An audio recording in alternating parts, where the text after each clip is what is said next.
4 labour കോഡുകളെക്കുറിച്ച് ഒരു ചെറിയ അവതരണം. അതിനുശേഷം ഈ 4 ലേബർ കോഡുകളിൽ എവിടെയൊക്കെ മാധ്യമപ്രവർത്തകരെക്കുറിച്ച് പ്രതിപാദിക്കുന്നുണ്ട്, അവരുടെ അവകാശങ്ങളും പിന്നെ പ്രിവിലേജസും ഇതൊക്കെ എന്തൊക്കെയാണ് പറഞ്ഞിട്ടുള്ളത്, നിലവിലുള്ള നിയമങ്ങൾ അതിൽ നിന്ന് വ്യത്യസ്തമായി എന്തൊക്കെയാണ് മാറ്റങ്ങൾ വന്നിരിക്കുന്നത് എന്നുള്ളതാണ് ഞാനിവിടെ പറയാൻ ആഗ്രഹിക്കുന്നത്. ഞാനൊരു ഭയങ്കര ഡീറ്റെയിൽ ആയിട്ടുള്ള വിശകലനത്തിന് പോകുന്നില്ല, അതിനുള്ള സമയമില്ല. കാര്യം ഒരു കോഡ് ശരിക്കും നന്നായിട്ട് വിശകലനം ചെയ്യണമെങ്കിൽ ഒരു ദിവസം വേണം. ഒരു 2 മണിക്കൂർ കൊണ്ടൊന്നും ശരിക്ക് ഭയങ്കരമായൊരു വിശകലനം സാധ്യമല്ല. കാര്യം ഓരോ പ്രൊവിഷനും ഓരോ സെക്ഷനും എടുത്ത് വിശദീകരിക്കേണ്ടി വരും. എളുപ്പമുള്ള കാര്യമല്ല. എങ്കിലും ഞാൻ വളരെ ചുരുങ്ങിയ രീതിയിൽ ഒരു ആമുഖം പറഞ്ഞിട്ട് നമ്മുടെ ഡയറക്റ്റായിട്ട് ഈ 2 കോഡുകളിലാണ് പ്രധാനമായിട്ട് മാധ്യമപ്രവർത്തകരെക്കുറിച്ച് പറഞ്ഞിരിക്കുന്നത്. മാധ്യമപ്രവർത്തകരെക്കുറിച്ച് മാത്രമല്ല, ഓഡിയോ വിഷ്വൽ വർക്കേഴ്സും ഉണ്ട്, അതിനകത്ത് വന്നിട്ടുണ്ട്. ആക്ച്വലി നിങ്ങൾക്കെല്ലാം ഇതേപ്പറ്റി അറിയാവുന്ന കാര്യമാണ്. കാര്യം ഒരു പ്രബുദ്ധ സദസ്സിനോടാണ് ഞാൻ ഈ വിഷയത്തെക്കുറിച്ച് സംസാരിക്കുന്നത്. നിങ്ങൾക്ക് അടിസ്ഥാനപരമായി കാര്യങ്ങളെല്ലാം അറിയാം. ഇതൊക്കെ ജനങ്ങളിൽ എത്തിക്കുന്ന ആൾക്കാരുമാണ് നിങ്ങൾ. 2017 തുടങ്ങിയ ഒരു എക്സസൈസ്, പുതിയ ലേബർ കോഡുകൾ വേണം എന്ന് പറഞ്ഞിട്ടുള്ള എക്സസൈസ്, അത് 2019 സാധ്യമായത്. ആദ്യത്തെ ലേബർ കോഡ് ഓൺ വേജസ് 2019 വന്നു. അതിനുശേഷം 2020 മറ്റ് 3 കോഡുകളും വരുന്നത്. അത് code on industrial relations, IR code, industrial relations code, പിന്നെ occupational safety health working conditions code, പിന്നെ സോഷ്യൽ സെക്യൂരിറ്റി കോഡ്. ഇങ്ങനെ മറ്റ് 3 കോഡുകളും 2020 വന്നു. ഇങ്ങനെ 4 കോഡുകളാണ് വന്നത്. ഓഫ് കോഴ്സ് ഇതിൻ്റെ കാര്യങ്ങൾ പഠിക്കുമ്പോൾ ഞാനന്ന് നോക്കിയിരുന്നത്, ഈ കോഡുകൾ കൊണ്ടുവരാൻ ഗവൺമെൻറ് പറഞ്ഞിരുന്ന ഒരുപാട് കാര്യങ്ങളുണ്ട്. അതിൽ വളരെ പ്രധാനപ്പെട്ട 1-2 കാര്യങ്ങളെന്ന് പറയുന്നത്, ഈ കോഡുകൾ കൊണ്ടുവരാനായിട്ട് doing of business in India അത് അത്ര ഈസി അല്ല. ഒരുപാട് പ്രശ്നങ്ങളുണ്ട്. ഈസ് ഓഫ് ഡൂയിങ് ബിസിനസ് വേണം എംപ്ലോയർക്ക്. അതിന് ഗവൺമെൻറ് പറഞ്ഞ കാര്യങ്ങൾ 2019 20 UN സ്റ്റാറ്റിസ്റ്റിക്സ് വെച്ചുകൊണ്ട് ഈസ് ഓഫ് ഡൂയിങ് ബിസിനസ്സിൽ ഇന്ത്യയുടെ പൊസിഷൻ 68-ാമതായിരുന്നു. ലേബർ ഇൻഡെക്സ് അക്കാര്യത്തിൽ ഇന്ത്യയുടെ പൊസിഷൻ 128. അപ്പോൾ ഇതൊക്കെ മാറി ഇവിടെ ബിസിനസ് ചെയ്യാനുള്ള അവസരം വരണം. അങ്ങനെ മാത്രമേ ഓൺട്രപ്രണേഴ്സ് ഇന്ത്യയിൽ വന്ന് ബിസിനസ് ചെയ്യുകയുള്ളൂ. അതൊക്കെയാണ് ഗവൺമെൻറ് ഇതിന് ഒരുപാട് വേറെയും കുറേ കാരണങ്ങളുണ്ട്. ഞാൻ 1-2 കാര്യങ്ങൾ പറയുന്നേ ഉള്ളൂ, ഇങ്ങനെ ആമുഖമായിട്ട് പറഞ്ഞത്. ഈ കാരണങ്ങൾ കൊണ്ടാണ് ഇവിടെ തൊഴിൽ നിയമങ്ങളെ അഴിച്ചു പണിത് പുതിയ നിയമങ്ങൾ ഉണ്ടാക്കുന്നത്. അങ്ങനെ 29 ലേബർ ലോസ് സെൻട്രൽ സ്ഫിയറിൽ, അതായത് ലേബർ എന്നുള്ള സബ്ജക്റ്റ് കൺകറൻറ്റ് ലിസ്റ്റിലായതുകൊണ്ട് സെൻട്രൽ ഗവൺമെൻറ്റിനും സ്റ്റേറ്റ് ഗവൺമെൻറ്റിനും തൊഴിൽ നിയമങ്ങൾ ഉണ്ടാക്കാം. കേന്ദ്ര ഗവൺമെൻറ് ഉണ്ടാക്കിയിട്ടുള്ള നിയമങ്ങൾ അത് കുറേയും മിക്കതുമൊക്കെ സ്റ്റേറ്റ് ഗവൺമെൻറ് നടപ്പിലാക്കുന്നുണ്ട്, കേന്ദ്ര ഗവൺമെൻറ് മാത്രം നടപ്പിലാക്കുന്നതുകൊണ്ട്, കേന്ദ്ര ഗവൺമെൻറ്റും സംസ്ഥാന ഗവൺമെൻറ്റുകളും നടപ്പിലാക്കുന്നതുകൊണ്ട്. അങ്ങനെ 3 രീതിയിലുള്ള ഇതുണ്ട്, ഇംപ്ലിമെൻറ്റേഷനൊക്കെ ഉണ്ട്. അപ്പോൾ ഏതാണ്ട് ഒരു 53 നിയമങ്ങൾ പാർലമെൻറ്റ് പാസ്സാക്കിയിട്ടുള്ള അല്ലെങ്കിൽ കേന്ദ്ര ഗവൺമെൻറ് പാസ്സാക്കിയിട്ടുള്ള നിയമങ്ങളുണ്ട് ഇന്ത്യയിൽ. അതിൽ 29 ലേബർ ലോസ് എടുത്തുകൊണ്ടാണ് ഈ 4 ലേബർ കോഡുകൾ ഉണ്ടാക്കിയിട്ടുള്ളത്. അപ്പോൾ ഈ 4 ലേബർ കോഡുകൾ നമ്മൾ ഓരോന്നും എടുത്ത് നോക്കിക്കഴിഞ്ഞാൽ, കോഡ് ഓൺ വേജസ് ആണ് ആദ്യത്തേത്. ഞാൻ പറഞ്ഞു അതിൽ പ്രധാനമായും 4 നിയമങ്ങളാണ് അതിനകത്തുള്ളത്. Minimum wages act, payment of wages act, payment of bonus act, equal remuneration act, അങ്ങനെ 4 നിയമങ്ങൾ. ആ 4 നിയമങ്ങളും കൂടെ സബ്സ്യൂം ചെയ്തുകൊണ്ടാണ് കോഡ് ഓൺ വേജസ് ഉണ്ടാക്കിയിട്ടുള്ളത്. പിന്നെ അടുത്ത് വന്ന വളരെ പ്രധാനപ്പെട്ട കോഡാണ് IR code, industrial relations code. വളരെ പ്രധാനപ്പെട്ടതാണ്. കാര്യം ഈ ഇൻഡസ്ട്രിയൽ ഡിസ്പ്യൂട്ട് ആക്ട് എന്നൊക്കെ പറയുന്നത് വ്യാവസായിക തർക്ക നിയമം. തർക്കങ്ങൾ ഉണ്ടാകാതിരിക്കാനും ഒരു നല്ല സൗഹൃദ അന്തരീക്ഷം ഇൻഡസ്ട്രീസിൽ ഉണ്ടാകാനും വേണ്ടിയിട്ടുള്ളതാണ്. അഥവാ ഉണ്ടായാൽ അതെങ്ങനെ പരിഹരിക്കാം എന്നുള്ളതിനെക്കുറിച്ച് നിർദ്ദേശിക്കുന്നതുമാണ്. അപ്പോൾ അങ്ങനെയുള്ള ആ നിയമങ്ങൾ 3 കൂടെ ഉൾപ്പെടുത്തിയിട്ട് ഇൻഡസ്ട്രിയൽ ഡിസ്പ്യൂട്ട് ആക്ട് 1947, അതുപോലെ തന്നെ ട്രേഡ് യൂണിയൻ ആക്ട് 1926, പിന്നെ ഇൻഡസ്ട്രിയൽ എംപ്ലോയ്മെൻറ്റ് ഷാനിങ് ഓർഡേഴ്സ് ആക്ട് 1946. ഈ 3 നിയമങ്ങൾ വെച്ചുകൊണ്ടാണ് ആ IR കോഡ് ഉണ്ടാക്കിയിട്ടുള്ളത്. പിന്നെയുള്ള 2 ലേബർ കോഡുകൾ സോഷ്യൽ സെക്യൂരിറ്റി കോഡാണ്. അതിനകത്ത് 9 നിയമങ്ങളാണ് ഉൾപ്പെടുത്തിയിരിക്കുന്നത്. ESI act, PF act, gratuity act, maternity benefit act, അങ്ങനെ കുറച്ച് ലൈമിറ്റിൽ ഇല്ലാത്ത കുറേ നിയമങ്ങളുമുണ്ട്. പ്രധാനമായും ഇതൊക്കെ എല്ലാവർക്കും പൊതുവെ ബാധകമായിട്ടുള്ളതാണ്. പിന്നെയുള്ളത് last code occupational safety health working conditions കോഡാണ്. 13 നിയമങ്ങളാണ് ഇതിനകത്തുള്ളത്. 13 നിയമങ്ങൾ ഉൾപ്പെടുത്തിയാണ് ചെയ്യുന്നത്. അതിൽ ആക്ച്വലി പലതുമൊക്കെ തന്നെ നമ്മുടെ പ്രധാന ലൈം ലൈറ്റിൽ വരുന്നതല്ല. വേറെ പല പല സെക്ഷൻസ്, ഇൻഡസ്ട്രിയുടെ പല സെക്ഷൻസിലുള്ള ആൾക്കാർ, mines act, plantation labour act, അങ്ങനെ കുറേ ആക്റ്റുകളുണ്ട്. അതിനകത്താണ് ഈ occupational safety health working condition കോഡിനകത്താണ് പ്രധാനമായും മാധ്യമപ്രവർത്തകരെ പറ്റി പ്രതിപാദിക്കുന്ന ഭാഗങ്ങൾ ഉൾപ്പെടുത്തിയിരിക്കുന്നു. അപ്പോൾ നമ്മളിന്നിപ്പോൾ ഇവിടെ സംസാരിക്കുമ്പോൾ, ഇതേക്കുറിച്ച് ചർച്ച ചെയ്യുമ്പോൾ, occupational safety health working conditions കോഡാണ് നമ്മൾ കൂടുതൽ ഡിസ്കസ് ചെയ്യാൻ പോകുന്നത്. ഞാനിപ്പോൾ എൻ്റെ പ്രസൻറ്റേഷനിൽ തന്നെ കാണിച്ചിരിക്കുന്നത് 2 കോഡേ പറഞ്ഞിട്ടുള്ളൂ, കോഡ് ഓൺ വേജസും occupational safety health working condition. ഇതിൽ നേരിട്ട് തന്നെ ഡയറക്റ്റായിട്ട് തന്നെ ഈ നമ്മുടെ മാധ്യമപ്രവർത്തകരുടെ സേവന വ്യവസ്ഥകളെക്കുറിച്ച് പറയുന്ന ഭാഗങ്ങൾ ഉള്ളതുകൊണ്ടാണ് അത് പറഞ്ഞിരിക്കുന്നത്. എന്ന് പറഞ്ഞാൽ മറ്റ് 2 കോഡുകൾ ബാധകമല്ലെന്നല്ല. ഇപ്പോൾ ഒരു തർക്കം വന്നു കഴിഞ്ഞാൽ പഴയ ഇപ്പോൾ പറഞ്ഞ 1955 ആക്ട് അത് പ്രകാരം വേറെ സംവിധാനമാണ് ഉണ്ടായിരുന്നത്. പക്ഷേ കോഡിൽ ഒരു പുതിയ സംവിധാനം വന്നു എന്നുള്ളതേ ഉള്ളൂ. കോഡിനകത്തൊരു പുതിയ സംവിധാനം, ഇപ്പോൾ ഒരു ഡിസ്പ്യൂട്ട് വരികയാണ്, എംപ്ലോയറും ഒരു ജേർണലിസ്റ്റ് ഒരു ഫേമിൽ വർക്ക് ചെയ്യുന്ന ആളും അദ്ദേഹത്തിൻ്റെ എംപ്ലോയറും തമ്മിൽ വന്നു കഴിഞ്ഞാൽ സ്വാഭാവികമായും IR കോഡ് അനുസരിച്ച് തന്നെ അദ്ദേഹം പോകണം. IR കോഡ് അനുസരിച്ച് അതിന് പ്രൊവിഷനുണ്ട്, എങ്ങനെ അത് ഒരു ഡിസ്പ്യൂട്ട് റെസൊല്യൂഷൻ എങ്ങനെ ചെയ്യാം എന്നുള്ളതിനെക്കുറിച്ച്. അപ്പോൾ അതുണ്ട്. അതുപോലെ തന്നെ മറ്റ് ആക്റ്റും കോഡ് ഓൺ വേജസ് വളരെ പ്രധാനപ്പെട്ടതാണ്. അതിനകത്ത് ആക്ച്വലി നമ്മൾ ഈ വേജ് ബോർഡ് ഉണ്ടല്ലോ, വേജ് ബോർഡ് ഇപ്പോൾ ഈ സിമൻറ്റ് വേജ് ബോർഡും സെൻട്രൽ സെക്ടറിൽ വരുന്ന ഒരു കാര്യമാണ്. അതുപോലെ ജേർണലിസ്റ്റിൻ്റെയും നോൺ ജേർണലിസ്റ്റിൻ്റെതും സെൻട്രൽ സെക്ടറിൽ വരുന്നതാണ്. ആ വേജ് ബോർഡ് കോൺസ്റ്റിറ്റ്യൂട്ട് ചെയ്യുന്നതും അതിൻ്റെ പ്രവർത്തനം നിയന്ത്രിക്കുന്നതും എല്ലാം കേന്ദ്ര ഗവൺമെൻറ്. എന്നാൽ ഇംപ്ലിമെൻറ്റേഷൻ സ്റ്റേറ്റ് ഗവൺമെൻറ്റാണ്. ഇംപ്ലിമെൻറ്റേഷൻ സെൻട്രൽ ഗവൺമെൻറ് ചെയ്യുന്നില്ല. കാര്യത്തിൽ അത് സ്റ്റേറ്റ് ഗവൺമെൻറ്റിനാണ് കൊടുത്തിരിക്കുന്നത്. ഈ സിമൻറ്റ് വേജ് ബോർഡിൻ്റെ കാര്യത്തിലും അങ്ങനെ തന്നെയാണ്. ഞങ്ങൾ തന്നെയാണ് അതിൻ്റെ CLC ചീഫ് ലേബർ കമ്മീഷനാണ് അതിൻ്റെ കാര്യങ്ങളെല്ലാം മോണിറ്റർ ചെയ്ത് നോക്കുകയൊക്കെ ചെയ്യുന്നത്. പക്ഷേ അതെല്ലാം വന്നു കഴിഞ്ഞാൽ പിന്നെ ഇംപ്ലിമെൻറ്റേഷൻ പറയുമ്പോൾ ഫാക്ടറീസ് ആക്ടിൻ്റെ മിക്കതും സിമൻറ്റ് ഫാക്ടറീസ് അല്ലേ, ഫാക്ടറീസ് ആക്ടിൻ്റെ ഇതിലൊക്കെ വരും. അതിൻ്റെ ചീഫ് ഇൻസ്പെക്ടർ ഓഫ് ഫാക്ടറീസോ അല്ലെങ്കിൽ സ്റ്റേറ്റ് ലേബർ ഡിപ്പാർട്ട്മെൻറ്റിലെ ഉദ്യോഗസ്ഥന്മാരോ അത് കൈകാര്യം ചെയ്യും. ഇങ്ങനൊരു സംവിധാനമാണ് ഉള്ളത്. അപ്പോൾ ആമുഖമായി പറയാൻ ഞാൻ ഉദ്ദേശിച്ചത് ഇത്രയും കാര്യങ്ങളാണ്. ഈ 4 ലേബർ കോഡുകളുണ്ട്. 4 ലേബർ കോഡുകളും മാധ്യമപ്രവർത്തകർക്ക് തീർച്ചയായിട്ടും ബാധകമാണ്. പക്ഷെ നമ്മളിന്നിപ്പോൾ ഇവിടെ ഡിസ്കസ് ചെയ്യാൻ പോകുന്നത് 2 കാര്യം അവിടെ പരോക്ഷമായിട്ട് വളരെ ഡയറക്റ്റായിട്ട് നേരിട്ട് തന്നെ പ്രത്യക്ഷമായിട്ട് തന്നെ പറഞ്ഞിട്ടുണ്ട്. മറ്റിടത്തെല്ലാം പരോക്ഷമായിട്ടുള്ള ഇതേ ഉള്ളൂ.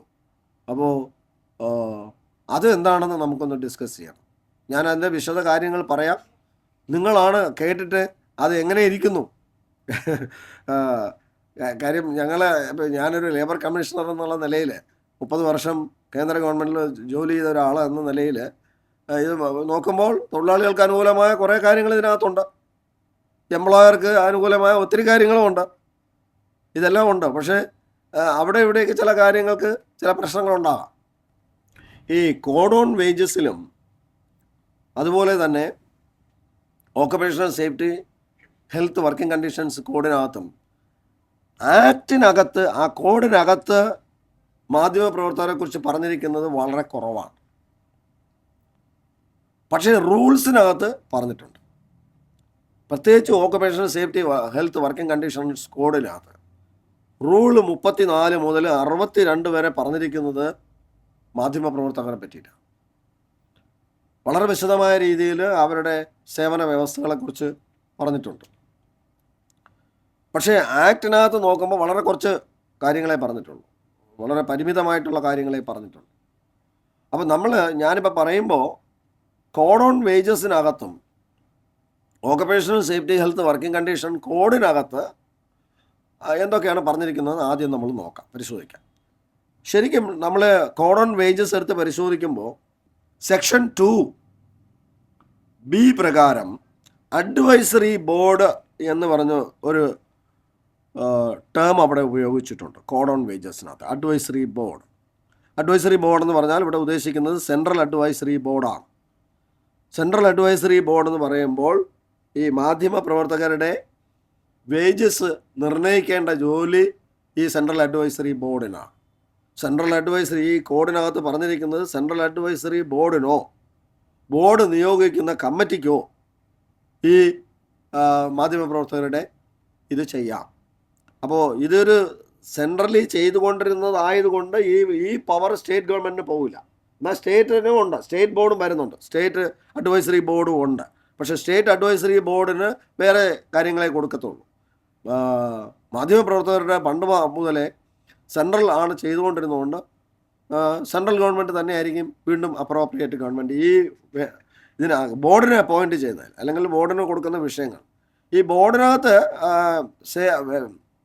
വേതനം പരിഷ്കരിക്കുക, പുതിയ വേതനത്തെക്കുറിച്ചുള്ള ഒരു റിപ്പോർട്ട് ഉണ്ടാക്കുക, പിന്നെ സ്ത്രീകൾക്ക് അതൊരു വളരെ പ്രധാനപ്പെട്ട കാര്യമാണ്. അത് വേറെ ഇതുവരെ ഒരു നിയമത്തിനകത്തും ഇല്ല, നേരത്തെയും ഇല്ല, ഇപ്പം നിലവിലുള്ള നിയമങ്ങളിലൊന്നും ഇല്ല. സ്ത്രീകളുടെ എംപ്ലോയ്മെൻറ്റിനെ സംബന്ധിച്ച് പഠിച്ചൊരു റിപ്പോർട്ട് കൊടുക്കണം എന്നുള്ളൊരു കാര്യം കൂടി ഇതിനകത്ത് വന്നിട്ടുണ്ട്. അതൊരു വളരെ പ്രധാനപ്പെട്ട കാര്യമാണ്, സ്ത്രീകളെ സംബന്ധിച്ചിടത്തോളം വളരെ നല്ല കാര്യമാണ്. നേരത്തെ അങ്ങനെ ആ ഒരു സംവിധാനമൊന്നും ഉണ്ടായിരുന്നില്ല.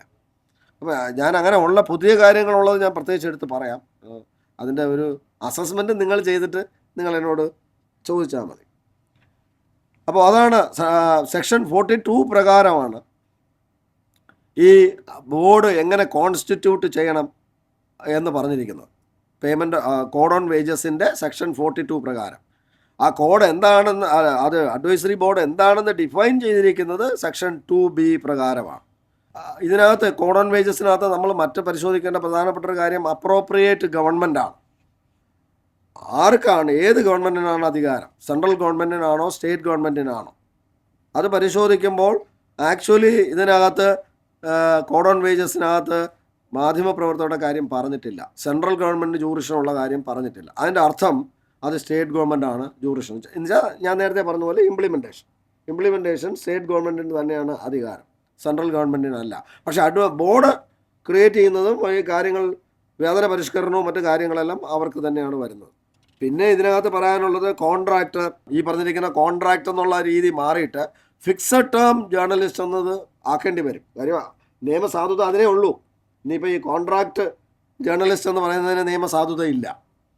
ഫിക്സഡ് ടേം ജേർണലിസ്റ്റ് എന്ന് പറഞ്ഞ് എടുക്കാനാണ് സാധ്യതയെന്ന് ഞാൻ കാണുന്നത്. കാര്യം ഇതിനകത്ത് പ്രൊവിഷൻ അങ്ങനെയാണ് കൊടുത്തിരിക്കുന്നത്. ഫിക്സഡ് ടേം എംപ്ലോയീസ് എന്ന് പറഞ്ഞാൽ ഫിക്സഡ് ടേം ജേർണലിസ്റ്റോ എനിബഡി ആവാം, ആർക്ക് വേണമെങ്കിലും ആവാം. അതായത് നേരിട്ട് എംപ്ലോയർ ആ എംപ്ലോയിയുമായി സംബന്ധിച്ചിട്ട് അത് ഇൻ്റർവ്യൂ ചെയ്ത് നേരിട്ട് എടുക്കുന്നു ഒരു പർട്ടിക്കുലർ പീരീഡിന് വേണ്ടിയിട്ട്. അത് എത്രയെന്ന് സ്പെസിഫൈ ചെയ്തിട്ടില്ല. 5 വർഷത്തേക്ക് ആകാൻ പാടുള്ളൂ, 2 വർഷത്തേക്ക് ആകാൻ പാടുള്ളൂ, 10 വർഷത്തേക്ക് ആകാൻ പാടുള്ളൂ എന്നൊന്നും പറഞ്ഞിട്ടില്ല. ഫിക്സഡ് ടൈം എംപ്ലോയ്മെൻറ്റിനുള്ള കാര്യം, അങ്ങനെയുള്ള എംപ്ലോയീസിനുള്ള കാര്യം എന്ന് പറയുന്നത് ഒരിക്കലും ഇല്ലാത്ത കണക്ക് ആദ്യമായിട്ട് ഇവർക്ക് സർവ്വ ആനുകൂല്യങ്ങളുമുണ്ട്. പെർമനൻ്റ് എംപ്ലോയീസിന് കിട്ടുന്ന എല്ലാ ആനുകൂല്യങ്ങളും ഇവർക്ക് കിട്ടും.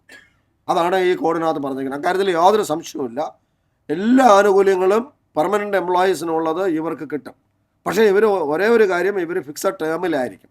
എംപ്ലോയറും ആയിട്ടുള്ള എഗ്രിമെൻ്റ് പ്രകാരം, ഉഭയകക്ഷി ചർച്ചയുടെ പ്രകാരം അവരുടെ പീരീഡ് ഇപ്പോൾ 2 വർഷത്തേക്കാണ് അല്ലെങ്കിൽ 3 വർഷത്തേക്കാണ് എന്നുള്ളത് അത് ആ പീരീഡിലേക്കായിരിക്കും. പിന്നെ മറ്റൊരു പ്രധാനപ്പെട്ട കാര്യം പറയാനുള്ളത്, ഈ ഇങ്ങനെയുള്ള ഫിക്സഡ് ടൈമിൽ വരുന്നവർക്ക് 1 വർഷം കഴിഞ്ഞാൽ അവർക്ക് ഗ്രാറ്റുവിറ്റി പോലുള്ള മറ്റ് ആനുകൂല്യങ്ങൾക്ക് അർഹതയുണ്ട്. അത് പ്രോറേറ്റ അനുസരിച്ച് കൊടുക്കും. ഗ്രാറ്റുവിറ്റിയുടെ കാര്യത്തിൽ നമ്മുടെ ഇതെന്താണെന്ന്, ജേർണലിസ്റ്റിന് ഗ്രാറ്റുവിറ്റി 3 years മതി, മറ്റുള്ളവർക്കെല്ലാം 5 വർഷമാണ്. കോഡിനകത്ത് സെക്ഷൻ 53 ഓഫ് SS കോഡ് വളരെ ക്ലിയർ ആയിട്ട് പറഞ്ഞിട്ടുണ്ട്. ഗ്രാറ്റുവിറ്റി എന്നുള്ളതിനകത്ത് മാധ്യമപ്രവർത്തകർക്ക് 3 വർഷം സർവീസ് മതി. ഇതിൽ ഇളവുള്ള മറ്റൊരു വിഭാഗം, ഇളവുള്ള ഒരു വിഭാഗമാണ് മാധ്യമപ്രവർത്തകർ. അവർക്ക് 3 വർഷം മതി, 5 വർഷം വേണ്ട. അതിന് പുറമേ പിന്നെ ഇളവുള്ളവരാണ് ഫിക്സഡ് ടൈം എംപ്ലോയ്മെൻറ്റിൽ ഉള്ളവർ. അവർക്ക് 1 വർഷം കംപ്ലീറ്റ് ചെയ്ത് കഴിഞ്ഞാൽ അവർക്ക് ഗ്രാറ്റുവിറ്റിക്ക് അർഹതയുണ്ട്. ഗ്രാറ്റുവിറ്റി മാത്രമല്ല, എല്ലാ ബെനിഫിറ്റുകൾക്കും അവർക്ക് അർഹതയുണ്ട്.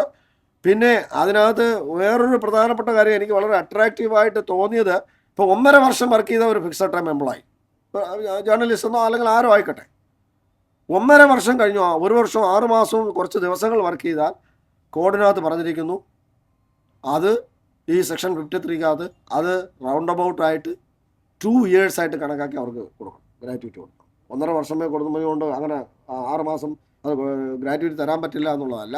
അതിനെ റൗണ്ട് അബൌട്ടാക്കി 2 വർഷത്തെ കണക്കാക്കി കൊടുക്കണമെന്ന്. അത് എംപ്ലോയിക്ക് വളരെ അനുകൂലമായ ഒരു കാര്യം തന്നെയാണ്. തീർച്ചയായിട്ടും ഒരു വർഷമോ 6 മാസമോ 7 മാസമോ വല്ല വർക്ക് ചെയ്തിട്ട് പോകുമ്പോൾ ഇല്ലില്ല താൻ 2 വർഷം കംപ്ലീറ്റ് ചെയ്തിട്ടില്ല അതുകൊണ്ട് 1 വർഷത്തെ തരൂ എന്ന് എംപ്ലോയർക്ക് പറയാൻ പറ്റില്ല ഇപ്പോഴത്തെ ഈ കണ്ടീഷൻ അനുസരിച്ച്. അങ്ങനെ ഒരു കാര്യമുണ്ട്.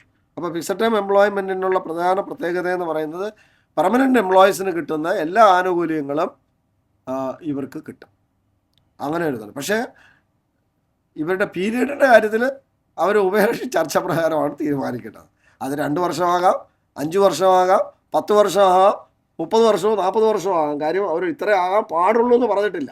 ഇത് കൂടുതൽ വെക്കാൻ പാടില്ല എന്ന് പറഞ്ഞാൽ അത് എങ്ങനെ വേണമെങ്കിലും അങ്ങനെ കൊണ്ടുപോകാം എന്നുള്ളതായിരിക്കണം ഉദ്ദേശിക്കുന്നത്. അതിനൊരു നല്ല രീതിയിലുള്ളൊരു ഷേപ്പ് വരും എന്ന് പറഞ്ഞു കഴിഞ്ഞാൽ, അതായത് ഇതിൻ്റെ ഒരു സ്പിരിറ്റ് എനിക്ക് തോന്നുന്നത് ഈ കോൺട്രാക്ടർ വഴിയുള്ള എൻഗേജ്മെൻറ്റ് കുറച്ചുകൊണ്ട് വരിക.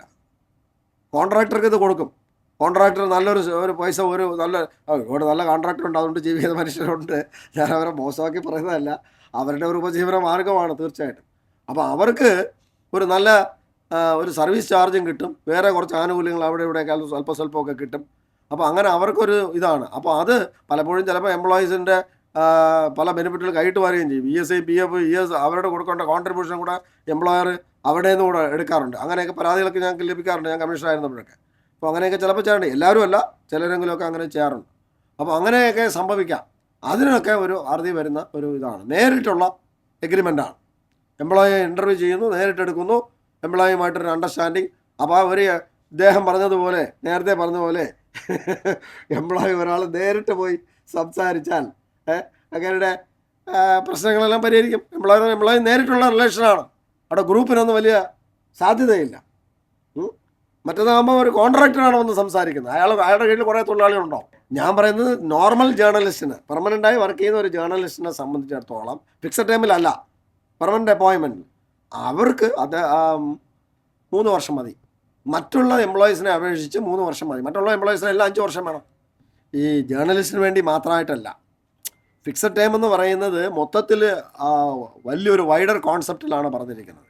ഏത് മേഖലയിലുള്ള ഏത് ഇൻഡസ്ട്രി ആയാലും എംപ്ലോയർക്ക് ഫിക്സഡ് ടൈം വെക്കണമെന്ന് ആഗ്രഹം ഉണ്ടെങ്കിൽ വെക്കാം.